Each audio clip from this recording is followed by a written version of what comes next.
Broadcast is now starting. All attendees are in listen-only mode.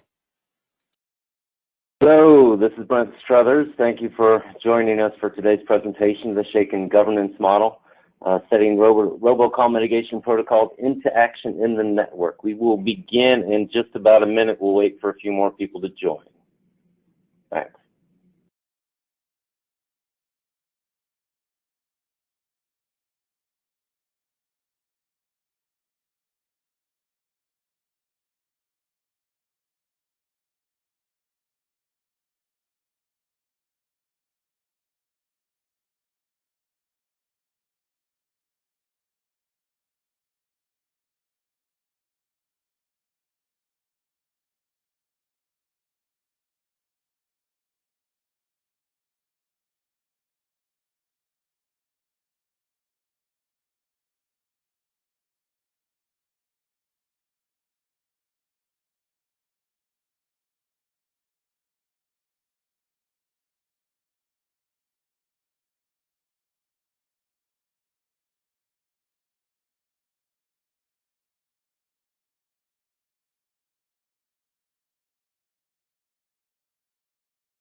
Okay, let's get started. I'm Brent Struthers, by the way, Director of the Secure Telephone Identity Governance Authority, otherwise known as the STI-GA. Welcome to the webinar today. Before we get started, I want to cover a few ground rules. During the discussion, I encourage you to submit any questions you may have using the chat feature on the webinar controls. We will hold off on all the questions until the end of the presentations, and I'll try to get to as many of your questions as possible. If this is anything like the last webinar, we'll probably have too many, but I will get to as many of the questions as I can. In addition, both the slides and a link to the recording of the webinar will be distributed by email to all registered participants, so you can go back and download this later if you'd like to listen to it again. All right, I'm going to now introduce our speakers. Our first speaker will be Jim McEachern. Jim is ATIS's principal technologist and one of the chief industry leaders in the development of the Shaken protocol. We also have Dr. Eric Berger, who is currently on detail to the FCC as the Chief Technology Officer.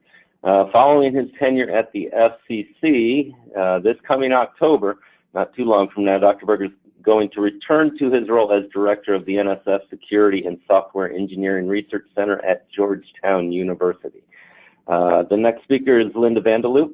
She's an Assistant Vice President of External Affairs and Regulatory for AT&T. She also led the robocall strike force and is now the chair of the STI-GA board. Our final speaker today is Marion Hearn. Marion is the Executive Director of the Canadian Secure Token Governance Authority, which is responsible for governance of the Shaken ecosystem in Canada. So thank you to our entire panel of distinguished speakers for agreeing to join us today and speaking. Jim, I'm just going to hand it off to you. Thanks, Brent. So on today's webinar, we're going to cover four things. I'm going to give an overview of the Shaken governance model. Then Dr. Berger will talk about the Call Authentication Trust Anchor Working Group, which basically gave recommendations on how that trust model should be instantiated or implemented in practice. And then Linda Vanderloop will talk about the the STI-GA and an update on how the industry has actually gone about implementing that. And finally, Marion Hearn will talk about progress towards deploying Shaken in Canada. So go to the next slide. So I'm going to step back at this point and just review what we covered in the last webinar, the core Shaken specification. And basically what Shaken provides is is a mechanism to create essentially a digital signature, which is used to generate a passport token. And in that token are included the information that the originating service provider knows about the call. The attestation claims, the number, if they know or they're confident that the number actually belongs to that user, as well as an orig ID, an origination identifier, which is used both for traceback mechanisms when there's problems and also to establish a reputation with call blocking apps. It also specifies the on-the-wire encoding, how you take that passport token and you include it in a SIP identity header so that it can go with the signaling towards the termination. And finally, it provides a mechanism to verify that signature, basically ensure that the information, or confirm that the information that's included in the passport token and about the call hasn't been modified along the way, so that the terminating service provider knows with confidence that this is a number that claims to be coming from. So that's basically the shaken specification. We went into more detail in the last webinar, and if you go to the next slide, building on that, sorry, next slide. So the essence of shaken is that the originating service provider creates a digital signature and the terminating service provider verifies it. To do that, you need certificates, shaken STI certificates. And of course, if you have certificates, it is vitally important that those not fall into the wrong hands, or basically the system isn't going to be secure. So given that you have to ensure that only the approved, appropriate people get a hold of those certificates, you need to define a governance authority and put that service provider who gets those certificates into that broader context.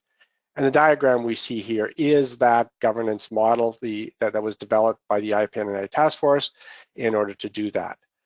I'm not going to talk in detail about the protocols used in this, but I am going to go into some detail about the roles that are defined in this governance model. So if you go to the next slide. So the first role is the STI Certification Authority. Pretty simple role. The certification authority is the one who issues the certificates to the service providers that they in turn use to generate the digital signatures and to verify them at the other end. One of the key things here is this is not just any certification authority. You can't go out to an existing web certificate authority and get certificates for shaken from them. These are special approved certification authorities, that are specific to shaken. So that's a key point here, is that we have certification authorities, multiple ones, but they're approved ones. If you go to the next slide. And the next role is the governance authority.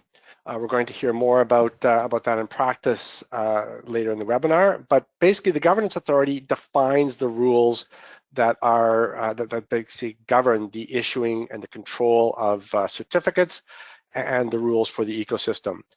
One important point here is that the GA, the STI-GA, not only defines the rules, but it modifies the rules and evolves them as appropriate based on operational experience.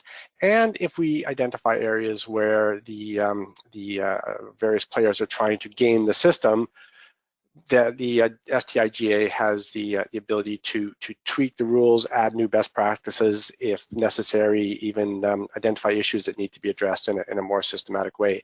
So again, this is not a set and forget type of governance authority. This is an active governance authority because we all know that the robocall scammers are very ingenious, and they're not going to just give up and go away when we deploy shaken, much as we might like them to. The next role for the governance authority is that it actually selects the STI Policy Administrator. And if you go to the next slide, I'll say a few minutes about that. So the governance authority creates the rules. The policy administrator applies those rules into network in practice. One of the key things it does is it approves the STI certification authorities, the STI CAs. I mentioned earlier that these are not just any CAs, they're ones that are specifically approved to participate in the shaken ecosystem. It's not a question, though, of selecting the CAs. That's one thing that we've had people ask about. It's not that there's a single certification authority that is selected by the policy administrator. The model allows multiple certification authorities, and if someone's interested in that role, they can apply to be a certification authority in this ecosystem, And if they meet the criteria as defined by the policy administrator and have the right security practices, then they can be approved to participate in the system. So there are multiple CAs, but they clearly are approved, and the policy administrator will also audit and monitor their ongoing performance to ensure that they continue to meet all the requirements of the ecosystem. The next thing that the policy administrator does is it basically approves service providers to participate in the Shaken ecosystem. So when a service provider decides they want to participate in the ecosystem, they go to the policy administrator and they basically apply to join the ecosystem.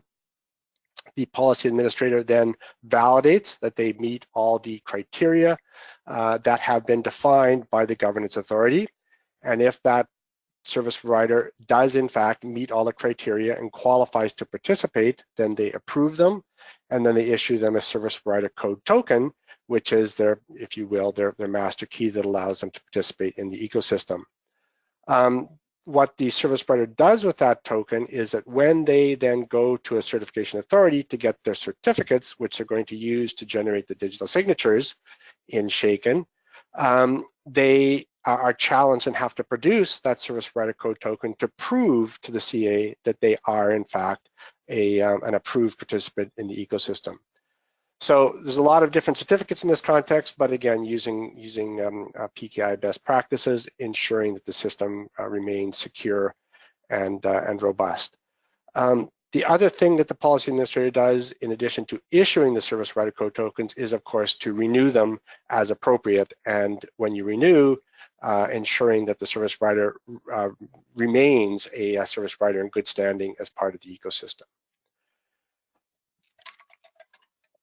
And finally, the policy administrator maintains a secure list of all the authorized STI-CAs, certification authorities.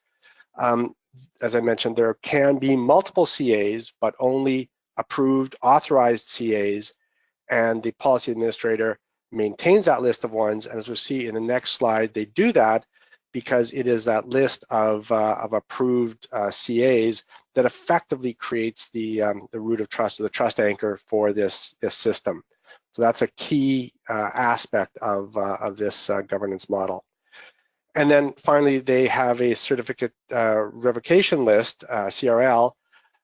We don't anticipate that there will be frequent occurrence that certificates will be compromised and have to be revoked, but of course, recognizing that that is always possible, that has been included into the ecosystem so that if certificates are compromised, they can be revoked and can't be used by people who shouldn't have access to them.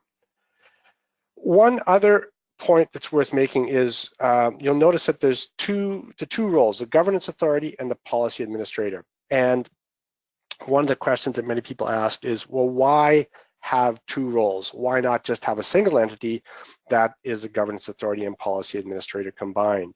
And if you look at the diagram there, you'll notice that there's a dotted line around the two of them, which recognizes that that is something that one could do from the model perspective, but our recommendation was that that not be what is done routinely.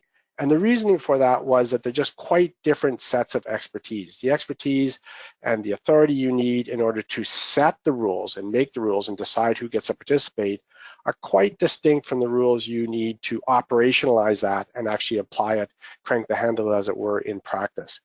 And so while conceptually they could be combined, it seemed better to identify them as distinct roles with distinct areas of expertise and skill sets, and then in the individual countries could decide if they wanted to combine them, but it would not automatically do that. So that's why you have those two roles, even though they're flip sides of the same coin, as it were. So if we go on to the next one, I want to now show how this rolls up in practice in a network. So we have here the STI Governance Authority, which has been set up under FCC oversight.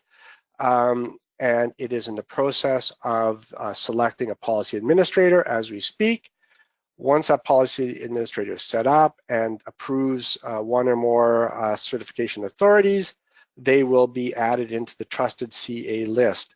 That trusted CA list will then be distributed to all the service providers in the ecosystem. Now, I note in here that applies to all the US-based service providers because, of course, this is under FCC oversight. It is implicitly applying to American service providers who are eligible to participate in this ecosystem. This is the model that was developed in the governance authority, the shaken governance model. It basically took the view of a single country because a country owns its numbers and has control of them, and established a trusted environment within the context of that country. Now that was a intentional decision taken by the IPNI task force so that we could focus on this problem and solve it in the context of a single country, because frankly it was complicated enough even doing that. But of course we recognize that's not the end of things, and if you go to the next slide, in parallel, the CRTC in Canada has directed the industry to deploy Shaken to address unwanted robocalls as well.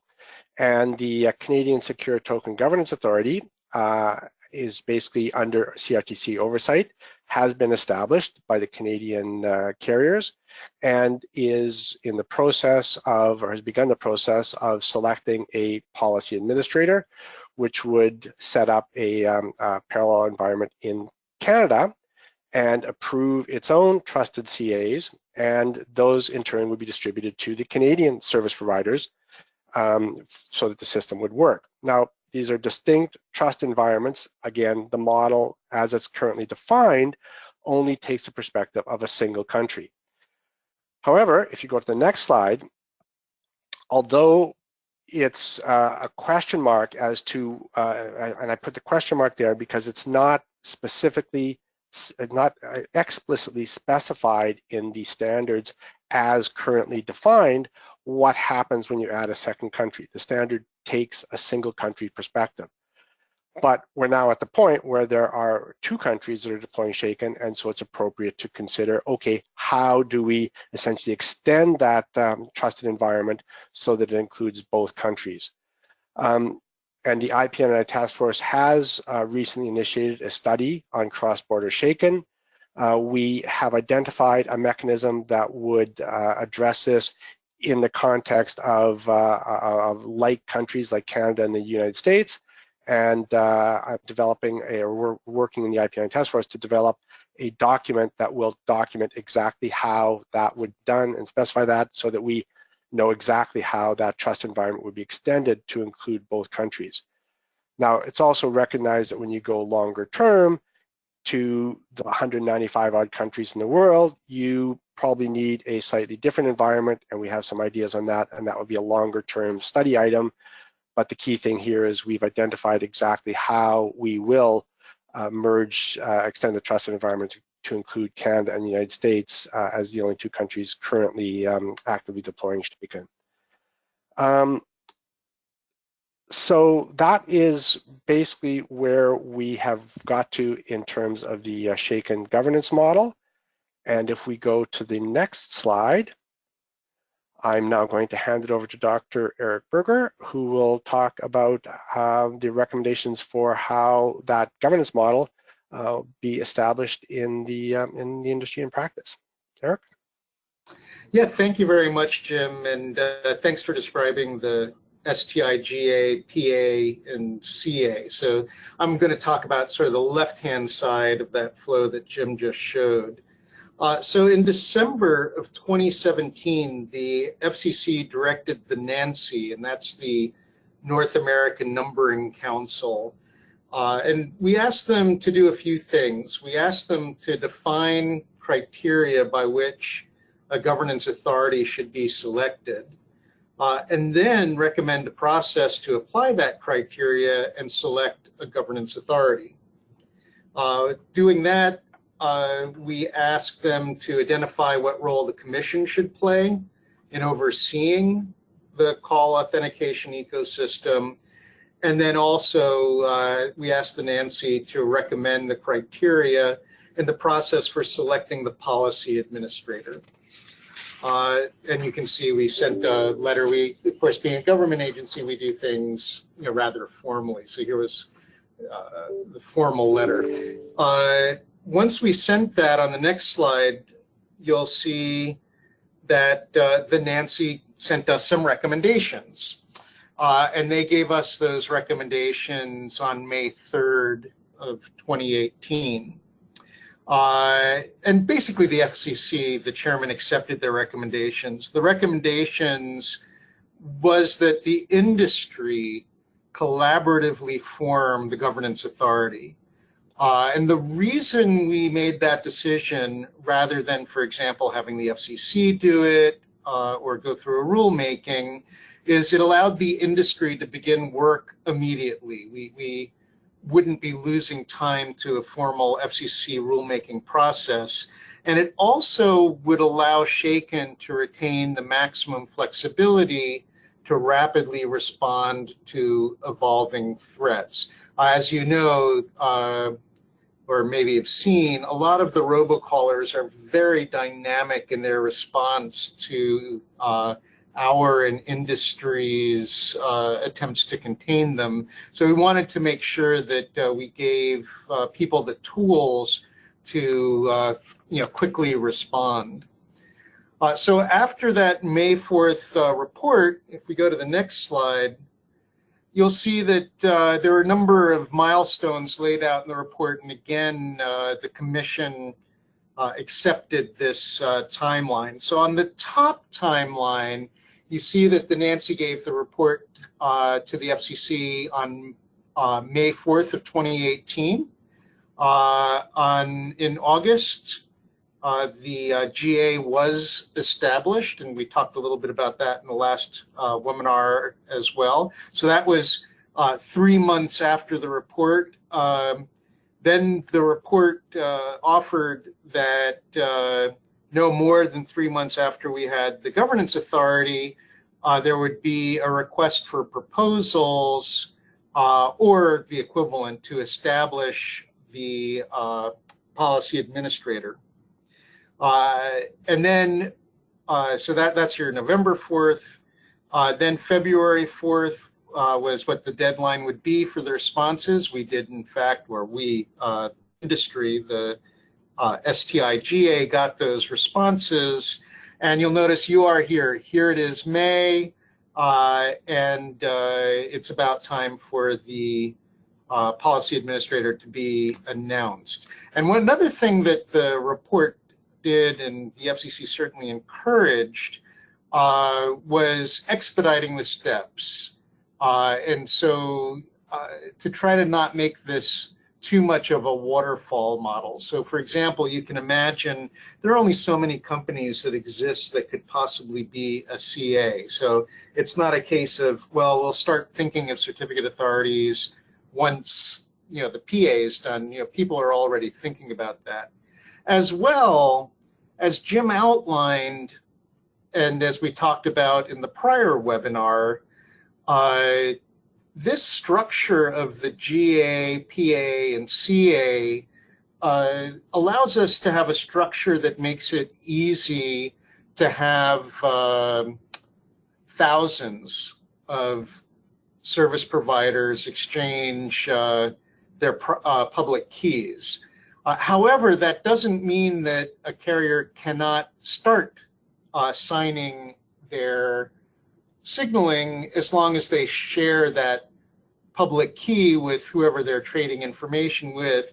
And we've already seen a few announcements of carriers that are, in fact, today using Stir and Shaken to exchange traffic. So with that, I'd like to now hand off the webinar to Linda Vanderloop, and she'll talk more about the governance authority, its status, and where it's going from here. So thank you very much. Okay, thank you, and thank you and the FCC for the support that you've given the industry in getting this moving forward quickly. So talk a little bit about the implementation and what's going on now. Consistent with the CATA Working Group recommendation, ATIS was selected as the governance authority by the industry associations of service providers. So there were a variety of associations. And following the selection, a governance authority board representing a broad range of service providers convened in August of 2018. And since that time, we have been working very, very hard to accomplish all of the milestones on the timeline, as well as other issues that we've identified along the way. The timeline that Dr. Berger just provided indicated the policy administrator selection would be made this month. The governance authority was fortunate to receive multiple qualified proposals for the role of policy administrator, and I'm very happy to say that we are on schedule. However, we are not quite ready to announce the selection at this time, but we are moving forward. In addition, and also consistent with working on different things simultaneously, we have several service providers have committed to begin implementation prior to establishment of the governance authority and the policy administrators in the formal process. Network testing began last year, and I think you've probably seen several announcements that several of us have already implemented shake and stir within our networks, calls originating and terminating, in addition to exchanging certificates with other providers. And that's going to continue. Several of us have committed to implementation by the end of 2019. And so you'll see more and more announcements as the year goes on. Next slide. Also, the other work that has been going on by the Governance Authority. The Governance Authority Board has established one committee and 3 task forces. The technical committee has provided significant input to the technical requirements document and other aspects of the RFP, and they also are a great resource to the board and advise the board on other technical issues. The RFP task force, we talked a little bit about that, but working with the technical committee, they developed the RFP, they evaluated the responses, provided input to the board on the related to the selection of the policy administrator, and they did amazing work getting out a high quality RFP in a very, very short time frame. And and as I mentioned before, it produced a lot of multiple very high quality bids. The corporate structure task force is evaluating the practicality of a separate corporate structure, and we have a goal of having one in place, doing all the work to have one in place at the expiration of ATIS's 2-year term in 2020, if that's the way the board decides to go. There is the possibility we'll continue on under this this current corporate structure. Then another very important activity that the board is focusing on is how do we pay for this? So we have a cost recovery task force, which is examining the long-term governance authority and policy administrator funding models, as well as the potential of recouping the board member startup contributions. All of the board members have agreed to volunteer to pay the first 2 years startup costs. Next slide.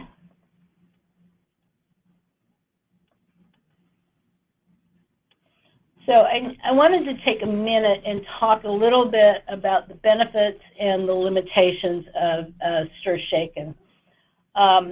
First benefit, the consumers will have more information when deciding whether or not to answer a call. The second big benefit is the identity of the originating carrier is included with the call authentication information. And knowing that originating carrier is going to accelerate the illegal robocall tracebacks and enforcement. And this is really important because or tools are available, we want to be able to stop the robocalls. So once an illegal robocalling campaign is identified, then the industry traceback group will work together to trace the call back to the originating carrier if possible, and then work with enforcement to stop the calls. The fact that the identity will be included with that information is going to really speed up this traceback process. The limitations, it can only identify if a call was not spoofed, not whether the caller is a scammer. So it's possible that a scammer can use a legitimate phone number to make the calls. So it's not going to necessarily identify whether it's a bad person or not, just whether or not the call is spoofed. It only works on IP end-to-end call path. So if there's any copper, traditional copper in the call path, the information won't get passed. And the benefits will not fully materialize until a majority of the service providers implement the standards.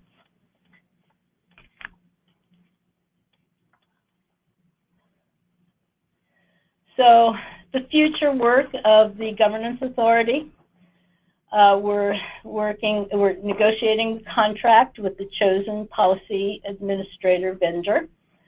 We'll oversee the building, testing, implementation of the policy administrator and initial framework of Stir, Shake, and ecosystem. The GA will monitor the early activity of the Shake and Stir ecosystem to ensure stability and recommend changes. So as we see any vulnerabilities, we'll be able to recommend changes to address those. Manage the policy administrator, the certificate authority, and overall architecture to respond to evolving threats and ensure long-term viability of Stir Shaken, and identify open issues and bring those issues to the appropriate industry forum for resolution. We've made a tremendous amount of progress, but we have a lot more to do. Next slide, please. So I will hand it over to Marion Hurd to talk about the Canadian Governance Authority. Thanks, Linda. And thanks to the ATIS team for the invitation to participate today and to speak a little bit about the establishment of the Canadian Governance Authority. Just for context, I'll start with a brief description on the background that has led to the establishment of the CSTGA. So in January 2018, the CRTC, the Canadian regulator, issued decision number 2018-32. And in that decision, they directed the Network and Technical Working Group, that's a working group that comes under the mandate of the CRTC Interconnection Steering Committee, to do a couple of things. First, to develop a traceback process. The working group developed an interim process. The report was completed and it was delivered to the CRTC middle of February this year. The NTWG were also asked to prepare a report on the status of industry readiness to support Stir Shaken. The first report was delivered by the working group to the Commission in October of 2018, and the second report is in its final stages of drafting. I understand that the working group expects to deliver that report in the coming weeks. So in the decision, the Commission also indicated an expectation that the industry generally would take steps necessary to establish a governance framework. Next slide, please. In response to that, a small group of carriers who represented a very healthy cross section of the industry engaged with an existing entity, the LNP Consortium, and asked the LNP Consortium to establish and incorporate a company to become the Canadian Secure Token Governance Authority. That group of carriers continues to collaborate on a number of issues, such as participation, funding models, terms and conditions of the CSTGA corporate governance structure, and so on. The group has also established a subcommittee, if you will, of their leadership, and that subcommittee is a technical advisory committee. So the technical advisory committee to date has developed Canadian technical requirements documentation to be used for vendor selection and for management of the PA in the future and the ecosystem.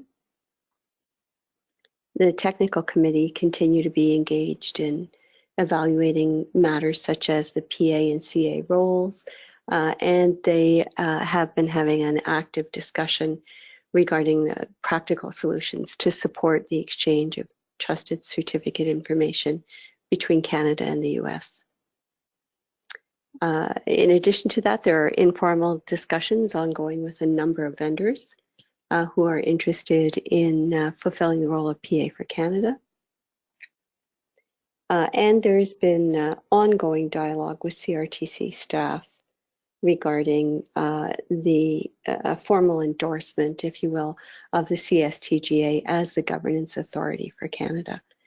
So there's still a lot to be done. Selection of the PA, ultimately oversight of the development, the testing, the deployment of the ecosystem. All of those things are future work, and the CSTGA will continue to work on behalf of the Canadian industry and hopes to develop a collaborative regime with the STI-GA in the US. Back to you, Brent. Thank you, Marion, and thank you to all of our speakers. We do have time for some questions and answers, and we're going to start going through the questions. So I'm just going to, I'll go through them as quickly as I can, and I'll try and focus them towards one of the presenters, but all the presenters are welcome to jump in. The first question I have is, how does one apply to be a certificate authority? And perhaps, Jim, that's you, or Eric? Yeah, I can take it in a general sense. As soon as the policy administrator is approved and announced and set up and operational, it would just apply to the policy administrator, and the policy administrator is a well-defined process whereby they have a set of requirements that they need to basically a certification practice statement that they need to meet to apply. So the policy administrator is the one to apply to. Okay, anyone else want to take that one on, or you want to do the next question? All right, next question. Let's talk a little, let's keep on the technical side a little bit. Slide 18 notes that it only works on an IP end-to-end call path. Says, I thought there were various levels of attestation, including one from a gateway, which could be non-IP. And related question was, does any of this work with SS7? So actually, if I could jump in on that. So on the one hand, thinking with the way the IETF thinks of things, yes, it only works end-to-end SIP. But now if we look at the phone network, so end-to-end SIP obviously does not include SS7. But as I think that question kind of indicated, quite often many calls, in fact most calls, will hit an IP network. And at that point, it will get a gateway attestation. And in fact, that is one of the mechanisms by which carriers that are still running legacy equipment, are still get some benefits of stir shake, and namely, those carriers probably interconnect at the same place or at a limited number of places, so that when a terminating carrier sees a call with a gateway attestation, but it's from a number from, let's say, a carrier in South Dakota, and it's entered the network in South Dakota, they're probably going to be confident that that number has not been spoofed. Whereas if that number all of a sudden shows up with a gateway attestation from Los Angeles indicating international termination, the terminating carrier has a pretty good idea that the call was spoofed.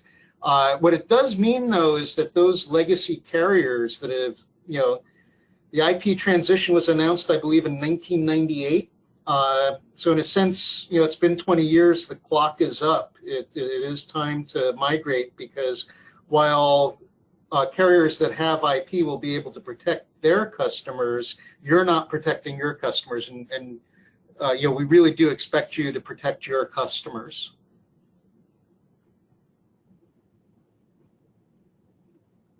Okay.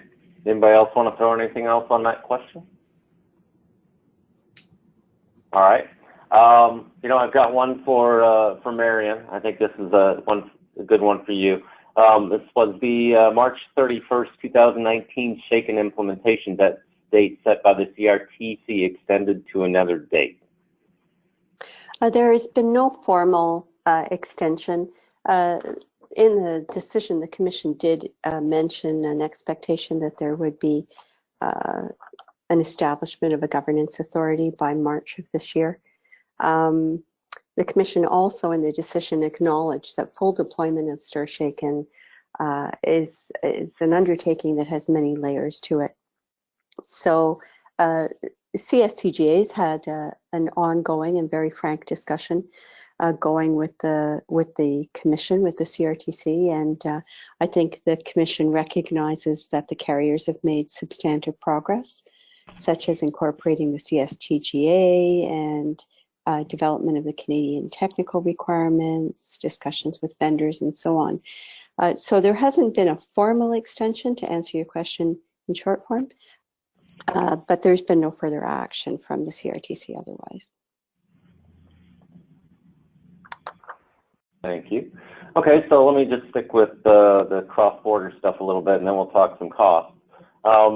This question, so will we be able to or have to recognize calls not from the US and or Canada and treat them as a single unit? In other words, will we be able to or have to sign calls coming cross borders at some point?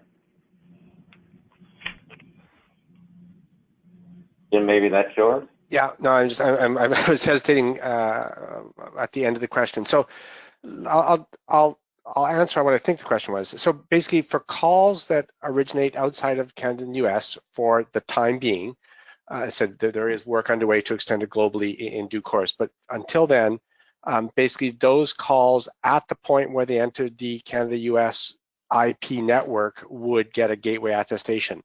And that gateway attestation, along with the ORIG ID that identifies which essentially trunks it entered under, would provide the basis for a traceback to get you closer to the destination, and also reputation. But so they're lumped together, but there are gradations based on the ORIG ID. It's not perfect, but it takes you significantly further than we are today. And there's also work going on in the ATIS SIP Forum NNI work group, where, so for example, one typical use case is a US company may have a call center overseas, and they would like to present their 10-digit NANP number. And so we're working on ways that the enterprise could basically sign, and the carrier that's doing the gatewaying signs. And so, basically it's not willy-nilly. Anyone who gets one of these gets to look like a North American number. But again, for the terminating carrier, they can say, hey, we usually get calls from this enterprise over this international gateway. It's probably good. But, oh, wow, now I'm getting calls from that enterprise from an international gateway. It's not signed. Probably not good.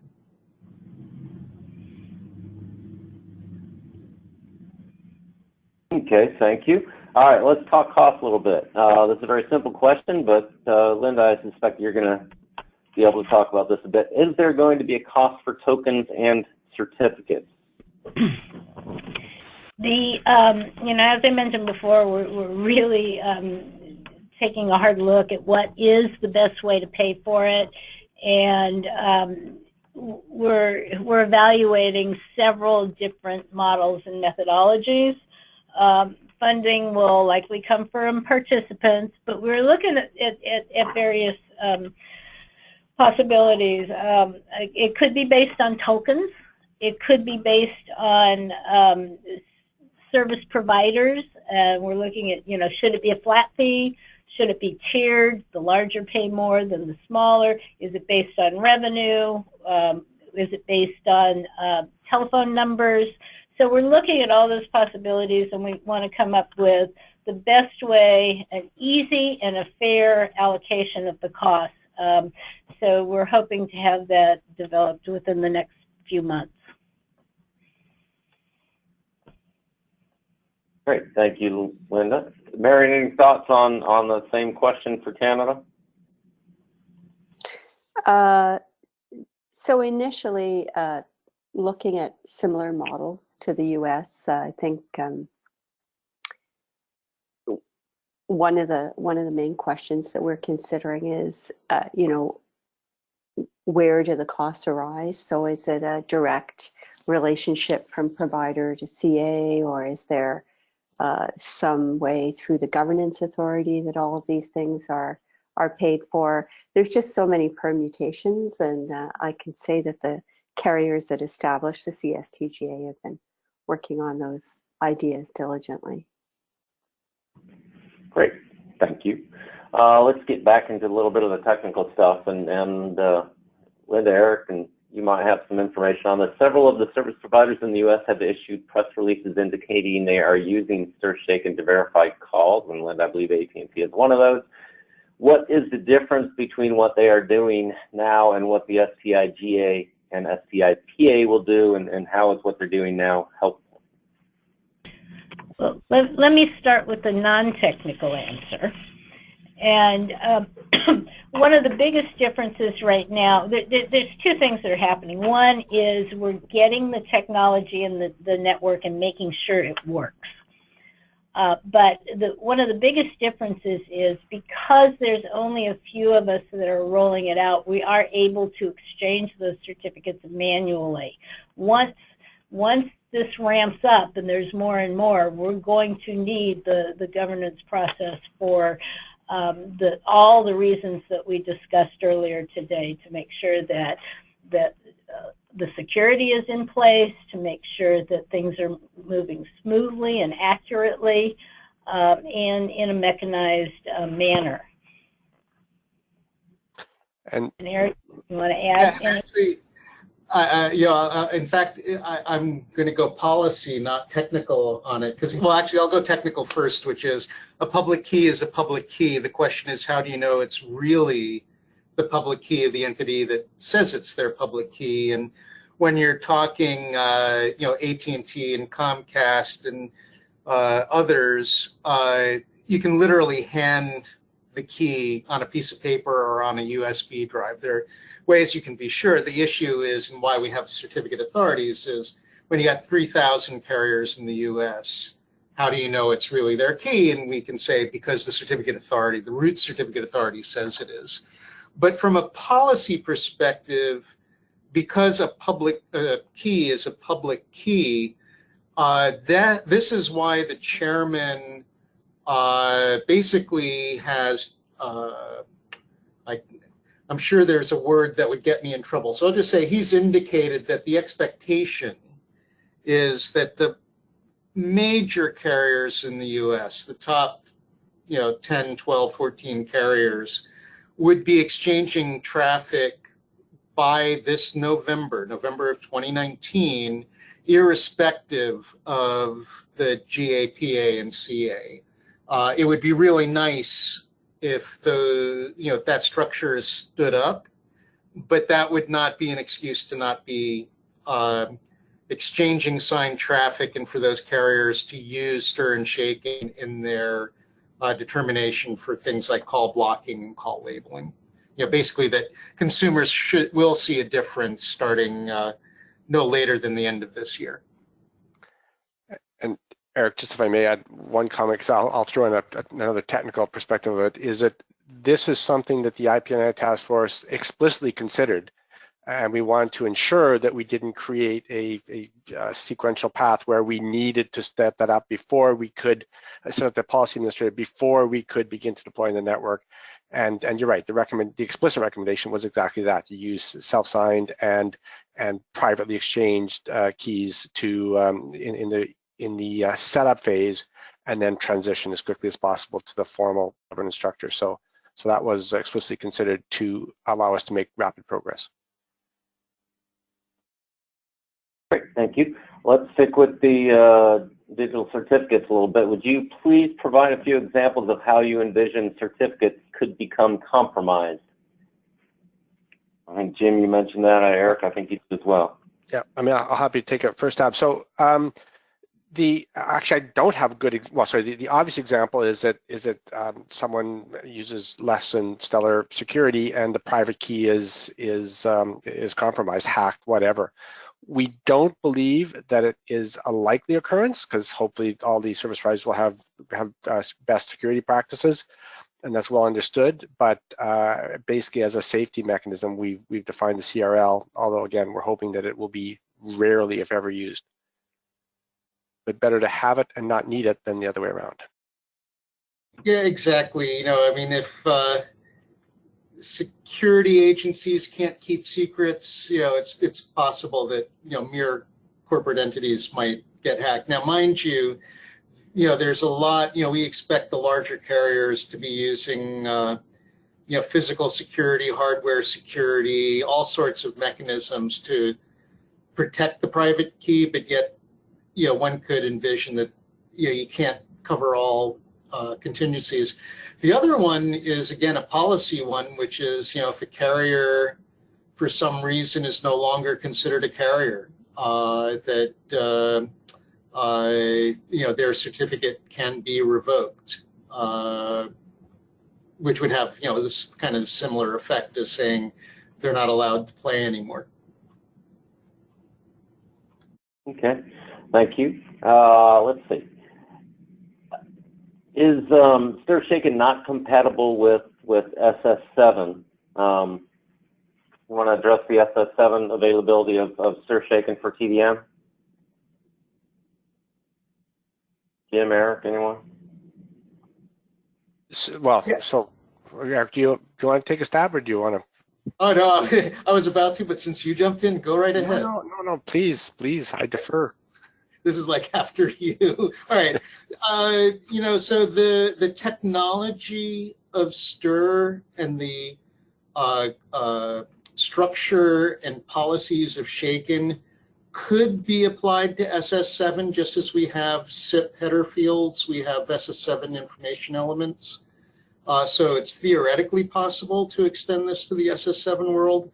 But from a practical perspective, given that many people who still have these systems are now buying their spare parts on eBay because there are no manufacturers left, we just don't see it realistic. And again, this is why we're doing a lot of work to encourage the transition to IP, including things that might not seem related, like having inter-carrier compensation regimes that reward people for keeping TDM interconnect instead of IP interconnect. I would not be surprised if you start seeing rulemakings that take away perverse incentives and obsolete rules. Yeah, Eric, I just want to, I guess, add to that. I mean, you identified the equipment that's basically on eBay for spare parts and that. But then even if you get behind that, you have many of the manufacturers are no longer in business, so you could hardly get them to upgrade the software. And if you go back behind that, if you wanted to update SS7, you need to find the technical experts who understood it enough to update it, and then you need to find a standards organization that would, so basically it just layer upon layer of complexity, which is, you said, the wrong incentive. So. Okay. Thank you. Let's talk about some other equipment that some of which might be a little bit old. Will existing mobile phones be able to display necessary information? And what about existing fixed-line phones? What will display, if anything, on those caller ID screens? I can take a stab at it. So the IPNA task force is actively looking at what and how to display. In fact, there were at the last meeting a number of contributions where they've been usability tests with people on how to display. With fixed line phones, obviously you're limited to the 15 odd characters in the display, and experimenting with things like having a V in front of the number if it's been verified. Again, that's not finalized, but that's what's being experimented with. Obviously, with the mobile phones and the smartphones, you have more flexibility, but again, that would be a series of recommendations, because in general, it is the device manufacturers who own the UI, and they have final say on what is displayed to the user. But we can provide them with guidelines and consistent recommendations. And again, that's when we looked at this a year and a bit ago. We couldn't draw firm conclusions other than that this is complicated. We're now getting to the point where we can draw conclusions, and we will shortly, in the next meeting, I think, be seeing specific recommendations to ensure consistent display. So it's a work in progress, but it's coming together. Thanks, Jim. All right, let's go back to the rest of the world. So we've talked about the U.S., we've talked about Canada. Has anybody heard from other companies or countries that are looking to implement STIR/SHAKEN? So I'll take a stab, and then if Eric wants to add to that. So I've personally been talking to Ofcom a number of times in the UK. They're definitely interested. Talked to European regulators who've asked for information about this. I know from other people who are active in 3GPP and various international forums, there are, basically a very large number of countries have expressed interest and are trying to determine when and how to go about deploying. The only two countries I know that are actively deploying are Canada and the US, but everyone is interested. And although I believe in many cases the scale of the problem is not as large as it is here, it is still bad enough that that people want to do what they can to stop it. So I think it will happen. Okay, we've got time for one more question, and I've seen this question in about four different ways. So I'd like to ask it. How do you see STIR/SHAKEN impacting number resellers or wholesalers who don't maintain a directly authorized set of numbers? Jim, Eric, you want to tackle that one quickly? I can jump in on that. First, and again, there's a technology answer and a policy answer, and it's actually a similar technology to that international enterprise use case that I mentioned. Is a similar one to like the number resellers, where they may not directly know their customer, but yet we're always encouraging innovative use of the phone system. So we definitely do not want to harm innovation, but we also don't want to enable robocallers. And this is actually where STIR/SHAKEN as a technology can be very helpful, because while a number acquired that way will most likely pass at least a B or a C attestation, the It's my customer, but it's not my number, which would like describe maybe a Google or a Microsoft, or a gateway attestation. There are also markings that Shake can bring in there that we can start to detect. Hey, this reseller is like the reseller to the illegal robocallers. And now we in fact have a way of finding them. And this is one of the reasons we say, stir and shake and doesn't necessarily make the illegal robocall problem go away overnight, but it gives us a lot more tools to both reduce how much your phone is ringing, as well as find, capture, prosecute, and convict. And hopefully, the FCC can only issue fines, but there are other branches of government that can put people in jail. And I think that would definitely put a dent into the illegal robocalling problem. Jim, do you have anything to add? I think you captured it nicely. I would love to see some illegal robocallers behind bars. So on that positive note, we are at the top of the hour.